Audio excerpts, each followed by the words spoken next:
Price God. இன்றைய தியானம் நீதிமொழிகள் 31:10 முதல் 31 வரை. குணசாலியான ஸ்திரியை கண்டுபிடிப்பவன் யார்?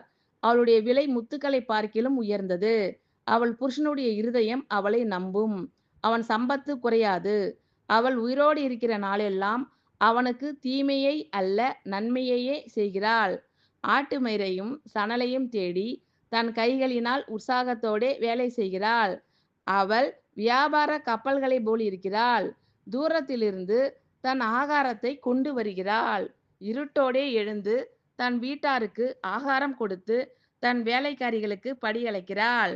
ஒரு வயலை விசாரித்து அதை வாங்குகிறாள்.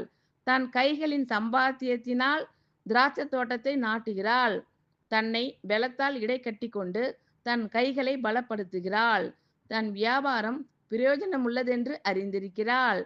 இரவிலே அவள் விளக்கு அணையாதிருக்கும். தன் கைகளை ராட்டினத்தில் வைக்கிறாள். அவள் விரல்கள் கதிரை பிடிக்கும். சிறுமையானவர்களுக்கு தன் கையை திறந்து ஏழைகளுக்கு தன் கரங்களை நீட்டுகிறாள். தன் வீட்டார் அனைவருக்கும் இரட்டைப்புரை உடுப்பி இருக்கிறதால் தன் வீட்டாரின் நிமித்தம் குளிருக்கு பயப்படாள். இரத்தின கம்பளங்களை தனக்கு உண்டு பண்ணுகிறாள். மெல்லிய புடவையும் இரத்தாம்பரமும் அவள் உடுப்பு. அவள் புருஷன் தேசத்து மூப்பர்களோடே நியாயஸ்தலங்களில் உட்கார்ந்திருக்கையில் பேர் பெற்றவனாய் இருக்கிறான்.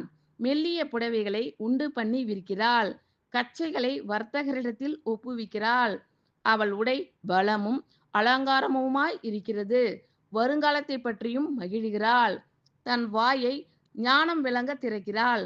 தயையுள்ள போதகம் அவள் நாவின் மேல் இருக்கிறது. அவள் சோம்பலின் அப்பத்தை புசியாமல் தன் வீட்டு காரியம் எப்படி நடக்கிறது என்று கண்ணோக்கமாய் இருக்கிறாள். அவள் பிள்ளைகள் எழும்பி அவளை பாக்கியவதி என்கிறார்கள்.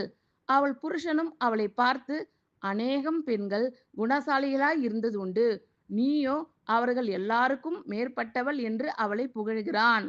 சௌந்தரியம் வஞ்சனை உள்ளது, அழகும் வீண். கர்த்தருக்கு பயப்படுகிற ஸ்திரியே புகழப்படுவாள். அவள் கைகளின் பலனை அவளுக்கு கொடுங்கள்.